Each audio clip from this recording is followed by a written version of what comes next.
Over the last 6 months, President Donald Trump repeatedly framed Canada's energy relationship with the United States as one of dependence, rather than mutual exchange, while simultaneously wielding that dependency as leverage in his trade agenda. Speaking virtually to the World Economic Forum in Davos, Trump derided Canada as an unnecessary source of vital commodities. "We don't need their oil and gas. We have more than anybody."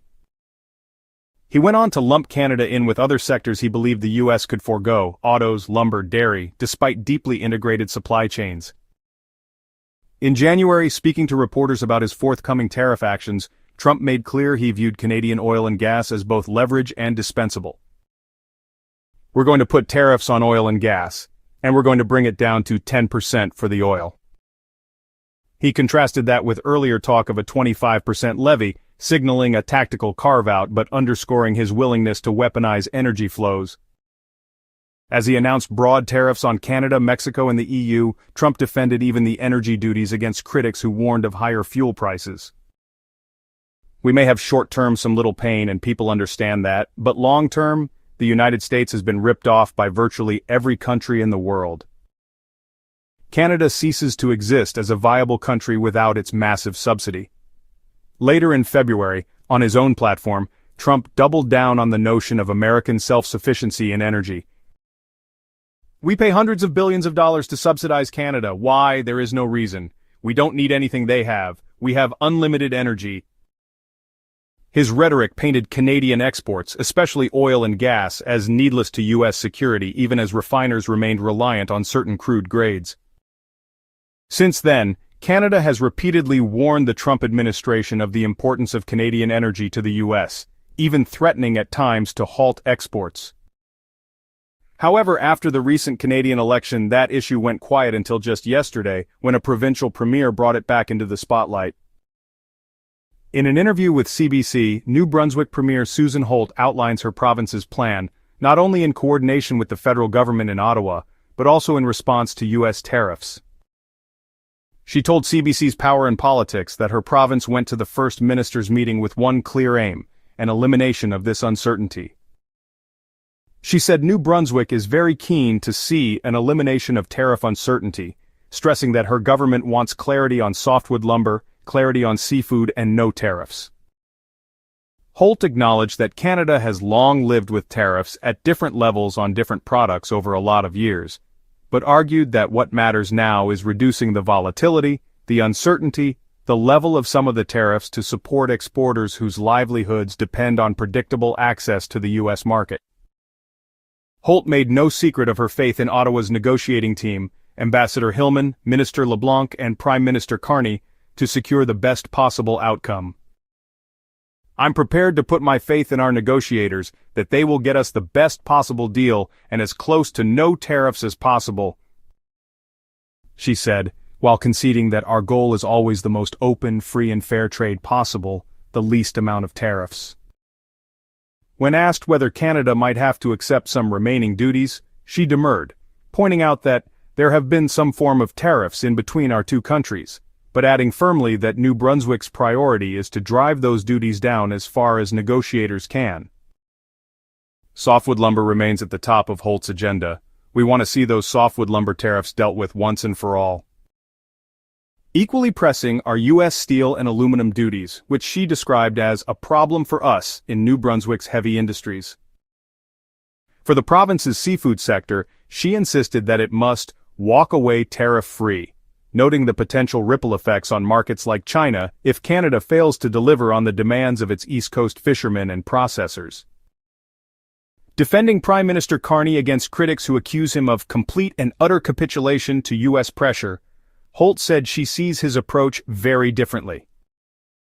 "Absolutely not does she think he is caving," she declared, praising his significant insight and experience, his willingness to listen, and his habit of asking for input, keeping us up to date. She argued that these qualities have fostered unprecedented rapport between the federal government and provincial leaders, creating a united front that can counterbalance the sometimes volatile trade relationship with President Trump's administration. Behind the scenes in St. John, Holt noted, the local economy is diversifying even as it braces for possible tariffs. With 96% of the city's exports bound for the US, she acknowledged the stakes plainly. I think the Americans might find themselves paying more for energy products over time if these tariffs don't get addressed. At the same time, she pointed to new cold storage facilities at the Port of St. John, some of the only wharfside cold storage anywhere on the eastern seaboard, as evidence that the port is really gaining in strength and volume right now, opening doors to Asian and European markets should U.S. duties remain in place.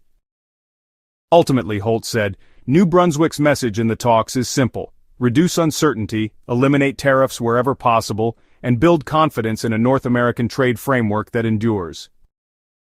Our goal is no tariffs, she repeated, and she intends to keep pressing Ottawa's negotiators to get us as close to no tariffs as possible, for the sake of her province's economy and Canada's long-term trade interests. Following Premier Holt's comments, former New Brunswick Premier Brian Gallant underscored that the meeting with Prime Minister Carney is more than an impromptu trade discussion. It's the annual summer gathering of the Council of the Federation, which this year literally becomes a joint First Ministers meeting as well. Gallant pointed out that July 21st was the self-imposed deadline set by Ottawa and Washington, and that premiers will convene the day after to hear whether that deadline has moved the needle. He predicted that everybody's going to talk about trade, and noted that what is shared behind closed doors with premiers may differ from the public statements Carney makes to the media. Gallant flagged a recent shift in Ottawa's messaging, the suggestion that there may indeed still be some tariffs even if there is a deal with the U.S., a line floated over the past few days that caught many by surprise. Just as Holt had stressed the need to drive tariffs toward zero, Gallant raised the question of how those remaining duties might look in practice and which sectors would bear the brunt. He reminded viewers that it's normal for lots of groups, from health coalitions to the Canadian Federation of Independent Business, to press their advocacy points at Council of the Federation meetings, but conceded that we're not living normal days, and that these stakeholders are likely to press even harder for clarity on tariffs and market access. In Gallant's view, Carney's decision to attend the Premier's Summit signals Ottawa's recognition of the stakes. The meeting has expanded to include discussions with Indigenous leaders alongside the Premier's trade deliberations, making it a very important few days in Ontario. As New Brunswick's exporters await Carney's update, they will listen not only for comments on softwood lumber, seafood, steel and aluminum duties, echoing Holt's priorities, but also for any indication of how Ottawa plans to manage the possibility of residual tariffs and ensure that Canada's market access remains as open, free and fair as possible. That's all for this video. Thank you for watching. As an independent channel, we don't have corporate backing. We rely on your support to keep going. If you found this video valuable, please give it a thumbs up and leave a comment below. It really helps more people find our work. Thank you so much for being part of our community. Check out the next video on your screen. We picked it just for you.